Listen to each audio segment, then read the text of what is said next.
Welcome back to my channel, Sheila the Caregiver. So, bumili ako doon sa Amazon ng inflatable wash shampoo basin at saka yung inflatable shampoo with sprinkler water shower bag. Kasi kailangan namin sa matanda namin kasi nahirapan kami kasi nandyan na siya sa bed. Tapos dati dinadala namin siya sa shower room. Ngayon nahirapan na kami. Kaya bumili ako ito sa online pero nag-asa ko ng permission doon sa anak ng amo ko na magbili kami. Kaya nga ito na yung delivery. Titignan natin kung ano ba ito.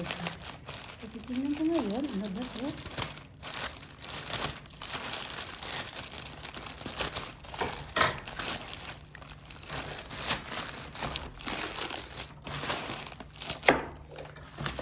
Ito na. Sarili na kami mahirapan. So, ano ba to? Shampoo basin. Shampoo basin. So, tingnan natin ito. Anong laman ito ng shampoo basin?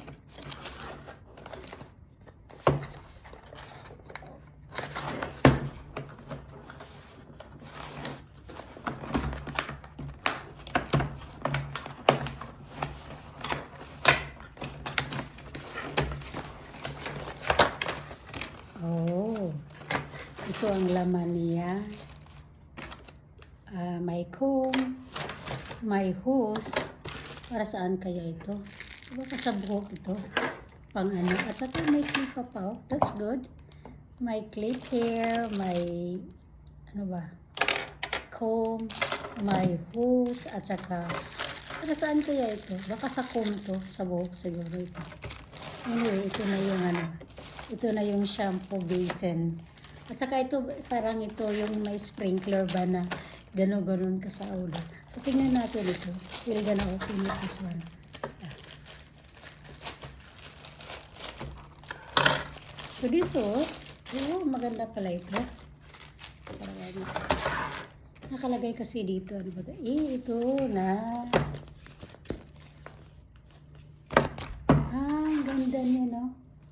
May siya dito, parang dito mo siya i-attach yung water, yung hose ito para ito, parang ganito yata ito. Parang ipasok mo ito siya. Yeah. Para halimbawa ito na. Oh, ito. So may dito ka kasi sabi nila, you can blow, i-blow mo lang daw dito. Okay, we'll see. Tapos ito yung pag ilagay mo siya dito mo yung madrain mo yung tubig. Tapos dadaan dito. Tapos ito, ilagay mo doon sa balde siguro na para tumutulo yung tubig dito. So, we'll see kung gaano dito ka. Sabi na i-inflate ko daw. Antay. Okay, open.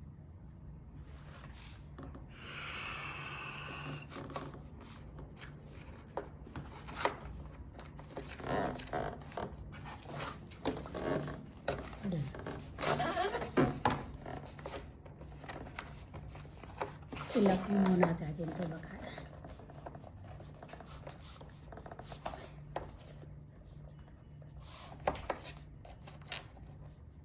Okay. So ngayon, ilagay tayo nito ng air.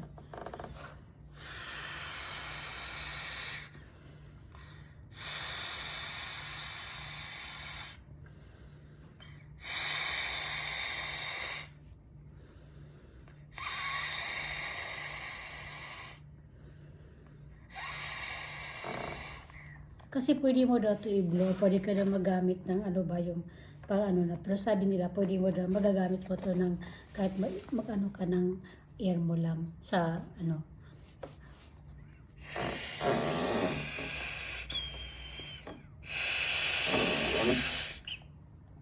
natry ko maghinga.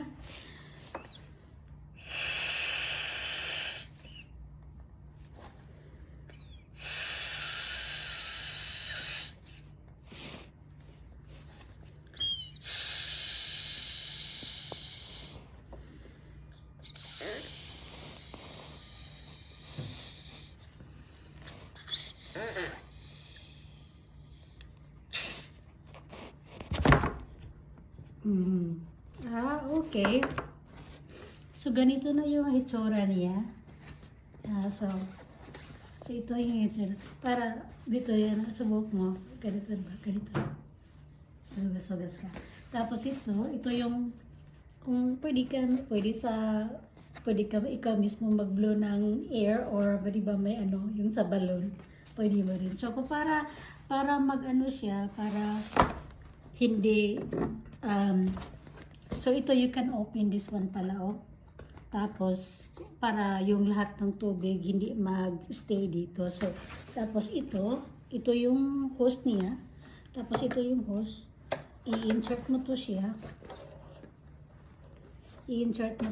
Tapos, lagay mo doon sa may basin para ang tubig hindi mag-stay. So, ganito na siya pala. So, this is, anong tawag dito? Ito yung inflatable wash basin. So, magagamit na namin sa amo namin kasi nahirapan kami nandito sa bed. Matanda na, so delicate na siya pag ilagay mo siya doon sa washroom. Kaya ito na ang ginagamit. Gumagamit kami ng shampoo nang doon sa bed ng ano niya, paligo niya. But talagang mahirapan kami. But I think this is really good para hindi mabasa yung likod niya ba ganito. So, titingnan natin. So, titingnan ko ganun din. Tingnan ko yung ano. Nahirapan ako. My goodness, so ganito pala. So here. So ito na.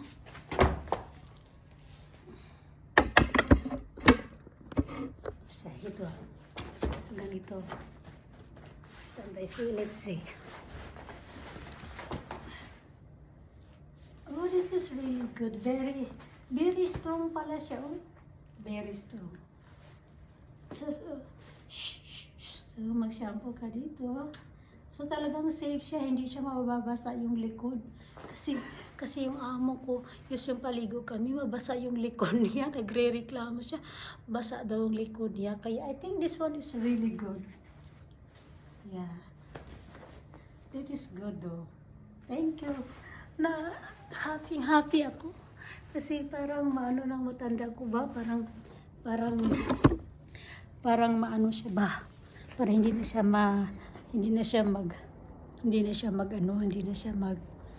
mabasa yung likod niya. Kaya yun, ang ganda naman pala nito. So ito, tingnan mo.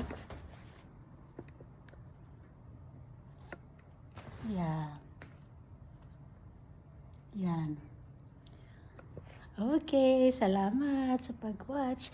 May isa pa akong yung sprinkler na gagamitin.